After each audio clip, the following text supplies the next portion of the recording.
প্রিয় শিক্ষার্থী, করোনা ভাইরাসের কারণে তোমাদের বিদ্যালয় বন্ধ।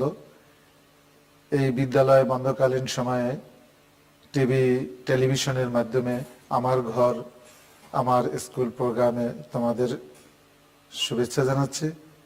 আজকে আমরা দশম শ্রেণীর জীববিজ্ঞান পাঠ্যপুস্তক থেকে দশম অধ্যায় থেকে পাঠদান করব। প্রিয় শিক্ষার্থী, তোমরা বোর্ডে চিত্র থেকে একটু বোঝার চেষ্টা করো যে এখানে প্রথম চিত্রে দেখা যাচ্ছে যে হঠাৎ করেই একটি পশুর মাথায় একটি লাইট জ্বলে উঠল। এই জ্বলে ওঠার কারণে লোক দুটি, এখানে যে লোক দুটি আছে তারা অত্যন্ত হতচকিত হয়ে উঠল। মানে এই হঠাৎ করে লাইটটি জ্বলে ওঠাটা একটি আকস্মিক ঘটনা, কিন্তু ওরা যে আবার ওর দেহের ভিতরে একটি স্পন্দন তৈরি হয়ে মানে অবাক হয়ে গেল, এটাও একটা ক্রিয়া। তাহলে আমরা বুঝতে পারছি যে একটি আকস্মিক ভাবে একটা ঘটনা ঘটলো, আবার দেহের মধ্যে একটি আকস্মিক ক্রিয়া সম্পাদিত হলো। তাহলে শিক্ষার্থী, তোমরা কি বলতে পারো যে প্রথম চিত্রে কি ঘটনাটি ঘটছে? আসলে আমরা হয়তো পূর্ব জ্ঞান থেকে জেনেছি যে আসলে এখানে একটি প্রতিবর্তী ক্রিয়া সম্পন্ন হয়েছে। আচ্ছা, দ্বিতীয় ছবি দেখো, একজন শিক্ষিকা সে তার শ্রেণীকক্ষে পাঠদান করছে। এই পাঠদানের সময়ে শিক্ষক এখানে তার শ্রুতিলিপি বা বক্তৃতা দিচ্ছেন। কোনো ছাত্র শুনছে, কোনো ছাত্র লিখছে। আসলে এই যে শিক্ষক যে বক্তৃতা দিলেন এবং ছাত্র যে লিখতেছেন, শুনতেছেন, ছাত্রের কাজটি হচ্ছে এখানে মস্তিষ্ক দ্বারা। তাহলে দেখা যায় যে এই যে শিক্ষিকা যে বক্তৃতা দিলেন, ছাত্র লিখছেন, ক্রিয়াটি সম্পন্ন হলো মস্তিষ্ক দ্বারা। এটি আসলে একটি উদ্দীপনা। তাহলে এই প্রক্রিয়াটিকে আমরা বলছি উদ্দীপনা সঞ্চালন। তাহলে শিক্ষার্থী, আজকে আমাদের পাঠের বিষয় হচ্ছে প্রতিবর্তী ক্রিয়া ও উদ্দীপনা সঞ্চালন।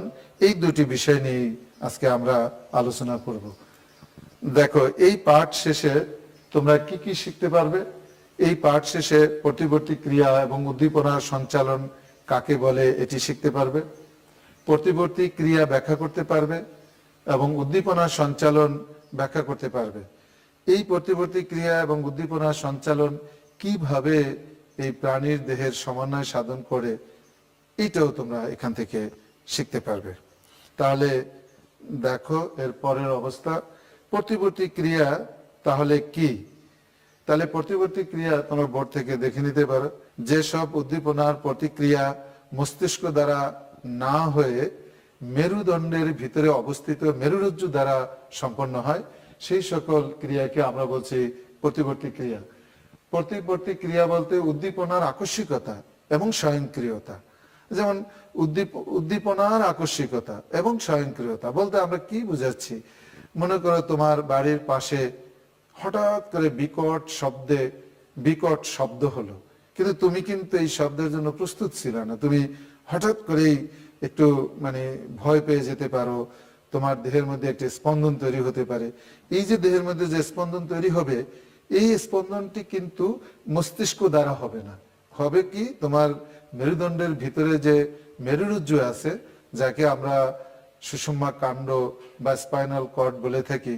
এই সুষুম্না কাণ্ড এবং স্পাইনাল কর্ড এই কাজটি নিয়ন্ত্রণ করবে। দেখো, এখানে হঠাৎ করে যদি আঙ্গুলে সুচ ফোটে, তাহলে অথবা হাতে গরম লাগে বা গরম কিছু পড়লে আমরা দ্রুত হাত উদ্দীপনা স্থান থেকে সরিয়ে নেই। এটি কিন্তু প্রতিক্রিয়ার ফল। এখন প্রতিবর্তী ক্রিয়ার ফল, এই ক্রিয়াকে আমরা ইচ্ছা করেই নিয়ন্ত্রণ করতে পারি না। কেননা আমি সুই হাতে বিদ্ধ হয়েছে, আমি কি সুই হাতের মধ্যেই ধরে রাখতে পারবো? না।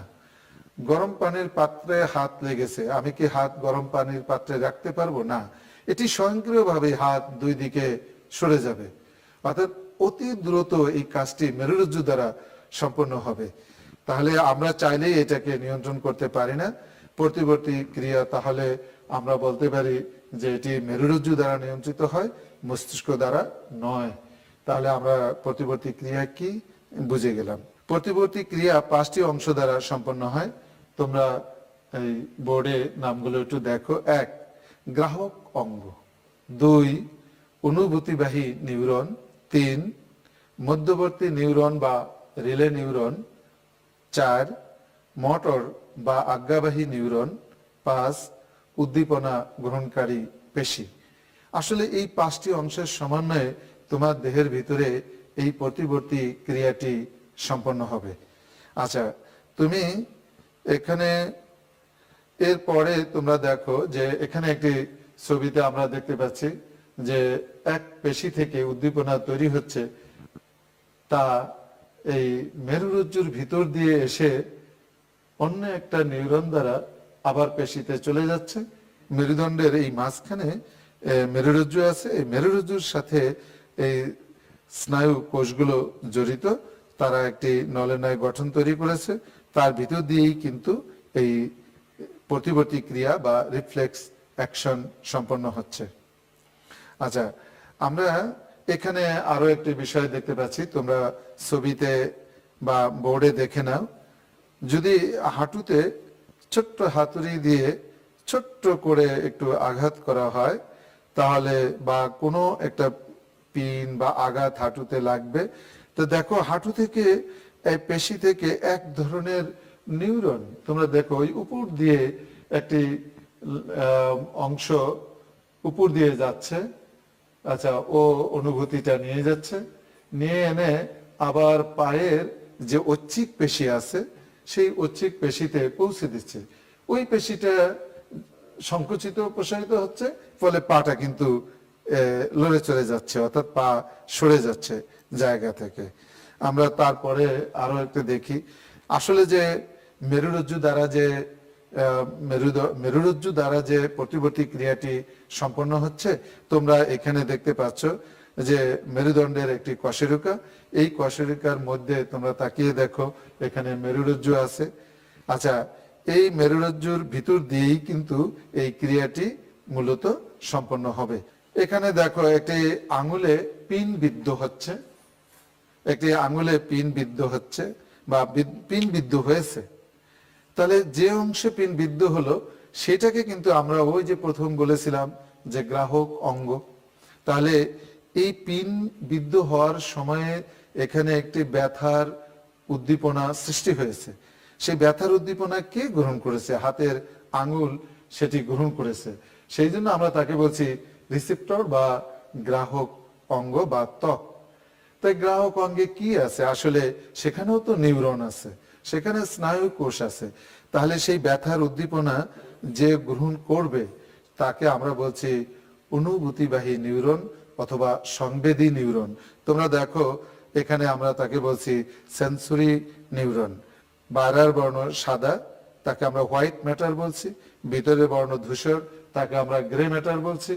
তাহলে এই গ্রে ম্যাটারের মধ্যে তোমরা দেখো যে গ্রে ম্যাটারের মধ্যে অন্য একটি নিউরন আছে, তার নাম হচ্ছে রিলে নিউরন। তাকে আমরা বলেছিলাম যে আসলে মধ্যবর্তী নিউরন।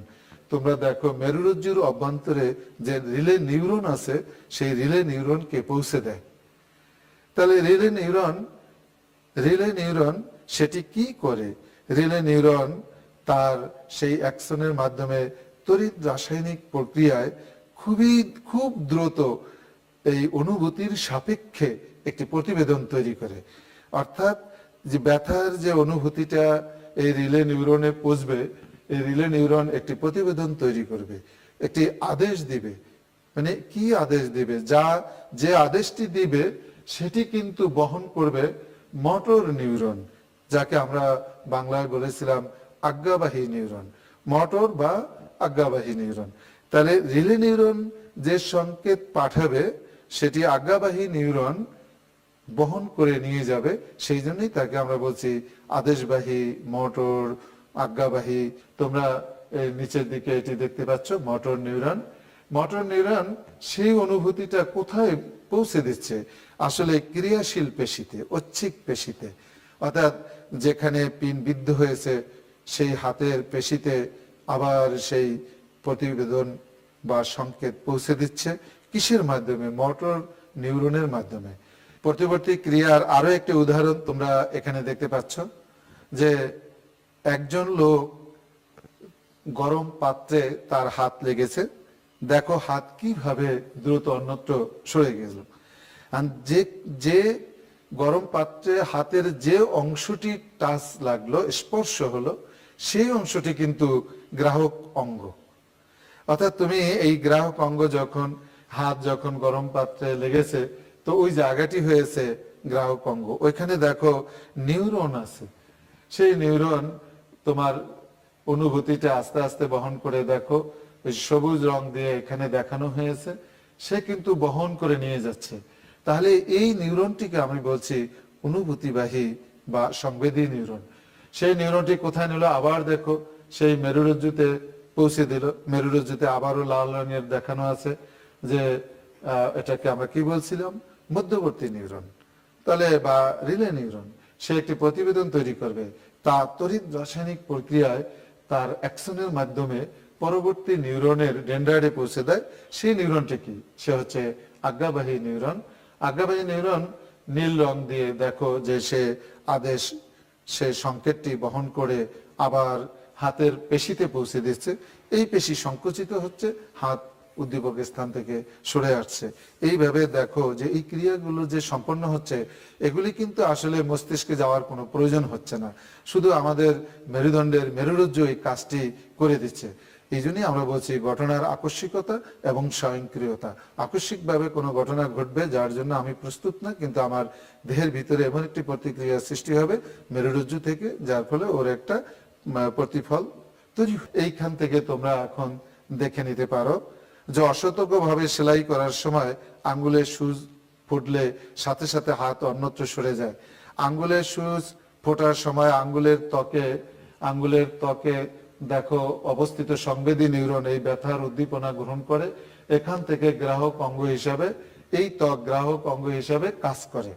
আচ্ছা, তারপরে দেখো আঙ্গুলের ত্বক থেকে এই উদ্দীপনা সংবেদী নিউরনের অ্যাকশনের মাধ্যমে স্নায়ুর কোষের ধূসর অংশে পৌঁছায়, এবং এই স্নায়ু ধূসর অংশে অবস্থিত সংবেদী নিউরন তার অ্যাকশনের মাধ্যমে তড়িৎ রাসায়নিক পদ্ধতিতে মধ্যবর্তী নিউরন বা রিলে নিউরনে পৌঁছে, এবং মধ্যবর্তী নিউরন বা রিলে নিউরনের মাধ্যমে মোটর বা আজ্ঞাবাহী স্নায়ু কোষ হয়ে ডেন্ড্রাইটে প্রবেশ করবে, এবং আজ্ঞাবাহী স্নায়ুর অ্যাকশনের মাধ্যমে তারা উদ্দীপনা পেশিতে পৌঁছে, এবং মোটর বা আজ্ঞাবাহী স্নায়ুর নিউরনের ডেন্ড্রাইট এই উদ্দীপনা পেশিতে পৌঁছালে কেন্দ্রীয় স্নায়ুতন্ত্রের নির্দেশে পেশি সংকোচন হবে, ফলে উদ্দীপক স্থান থেকে হাত সরে আসবে।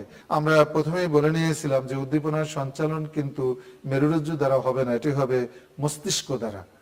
অর্থাৎ আমি যে কথা বলছি, তুমি যে শুনছো, আমার কথাটি তোমার কানে সরাসরি পৌঁছে যাচ্ছে এবং মস্তিষ্কে পড়ছে। মস্তিষ্ক থেকে আমি তোমাদের লিখতে বলছি, তোমরা কেউ কেউ লিখছো, এই লেখার কাজটি মস্তিষ্ক তোমার হাতকে নির্দেশ করেছে, যার ফলে তুমি কিন্তু এটি করতেছ। এইটা কিন্তু উদ্দীপনা সঞ্চালন, এটি হচ্ছে উদ্দীপনা সঞ্চালন।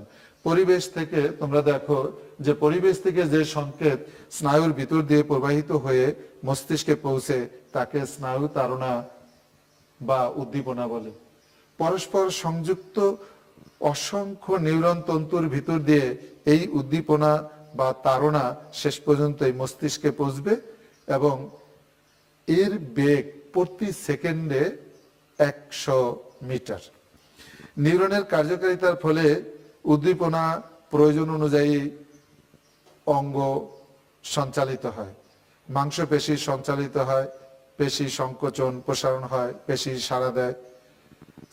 এই তাড়না যদি গ্রন্থিতে পৌঁছে, তাহলে গ্রন্থি হরমোন নিঃসরণ করে। তোমরা এই চিত্রে দেখো যে কিভাবে স্নায়ু তাড়না এক নিউরন থেকে আর এক নিউরনে পৌঁছে যাচ্ছে। অর্থাৎ এই চিত্রের মাধ্যমে তোমরা বুঝতে পারছো যে স্নায়ু তাড়নাগুলো কত দ্রুত একটি নিউরন থেকে, একটা নিউরনের কোষ থেকে আর একটা নিউরনের কোষে কি ডেন্ড্রাইটের মাধ্যমে বা অ্যাকশনের মাধ্যমে স্থানান্তরিত হচ্ছে।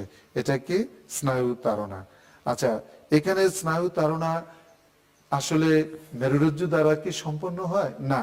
কি দ্বারা সম্পন্ন হয়? মস্তিষ্ক দ্বারা সম্পন্ন হয়। তুমি আরেক ছবিতে এখানে দেখতে পাচ্ছ যে এখানে দেখো এটি কথা বা শব্দ তোমার কান দিয়ে পৌঁছেছে, সেই কান দিয়ে পৌঁছে সেই শব্দ কিন্তু কানের অডিটরি স্নায়ুর মাধ্যমে মস্তিষ্কে পৌঁছে যাচ্ছে। মস্তিষ্কে পৌঁছানোর পর কিন্তু সাড়া প্রদান করছে। এটাই হবে উদ্দীপনা সঞ্চালন। এখানে এক গ্লাস পানি সামনে আছে, চোখের সামনে এক গ্লাস পানি। আসলে তুমি চোখ দিয়ে পানি গ্লাসটি দেখতেছো, কিন্তু এই দেখার এই অনুভূতি তোমার চোখ থেকে এক ধরনের নিউরনের মাধ্যমে সেটি চলে যাচ্ছে কোথায়? মস্তিষ্কে। মস্তিষ্ক থেকে ওইখানে দেখো রিলে নিউরন আছে, সেই মস্তিষ্ক থেকে সংকেত বহন করে মোটর নিউরন, তা তোমার হাতের পেশিতে পৌঁছে দিচ্ছে। হাতের পেশি সংকুচিত বা প্রসারিত হওয়ার মাধ্যমে আঙ্গুলগুলো সংকুচিত প্রসারিত হচ্ছে, তুমি গ্লাসটি ধরতে পারছ এবং পানি পান করতে পারছ।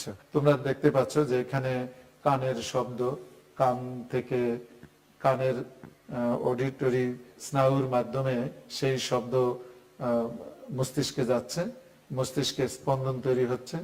এই স্পন্দনের মাধ্যমেই আবার প্রয়োজনীয় অঙ্গে সেই সংকেত পৌঁছে দেবে। এটাকেই আমরা বলছি উদ্দীপনা সঞ্চালন। এখানে তোমরা দেখো যে সূর্য থেকে আসা আলোক রশ্মি বইয়ের উপরে পতিত হয়।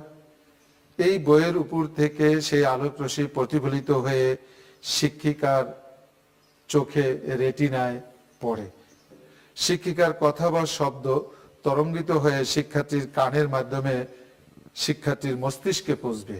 তার নির্দেশনা তার হাতের পেশিতে আসে। এই হাতের পেশি সংকুচিত ও প্রসারিত হবে এবং শিক্ষার্থী শিক্ষকের শ্রুতিলিপি শুনে সে লিখতে থাকবে। শিক্ষক শ্রুতিলিপি দিচ্ছেন, ছাত্র লিখছেন। এই ক্ষেত্রে সূর্য থেকে আসা স্তূপ থেকে প্রতিফলিত আলো শিক্ষকের চোখের রেটিনার উপরে পড়ে এবং রেটিনার স্নায়ুর তাড়না সৃষ্টি করে। পরপর চিন্তা কেন্দ্র, স্মৃতি কেন্দ্র হয়ে মুখমণ্ডলের পেশিতে নির্দেশ দেয়। মুখমণ্ডলের পেশি সংকুচিত হয়ে সাড়া দেয়। মোটর স্নায়ুর মাধ্যমে তার হাতের পেশিতে পৌঁছায়। মস্তিষ্কের নির্দেশে হাতের পেশি তখন লিখতে থাকে। এতক্ষণ আমরা যা আলোচনা করলাম প্রধান দুটি বিষয়, একটি ছিল কি? একটি ছিল প্রতিবর্তী ক্রিয়া, আর একটি ছিল উদ্দীপনা সঞ্চালন। এবারে বোর্ডে তোমাদের জন্য একটি বাড়ির কাজ দেওয়া হবে, তোমরা বোর্ড থেকে বাড়ির কাজটি দেখে নাও। মানব দেহের সমন্বয়ে প্রতিবর্তী ক্রিয়ার ভূমিকা চিত্রসহ ব্যাখ্যা করো। বিদ্যালয়ে খোলার পর শ্রেণী শিক্ষকের নিকট জমা দিবে, শ্রেণী শিক্ষক মূল্যায়ন করবে। আচ্ছা, এবং ভালো থাকবে, সুস্থ থাকবে, এই বলে আজকের ক্লাস এখানেই আমি শেষ করছি। সবাইকে ধন্যবাদ।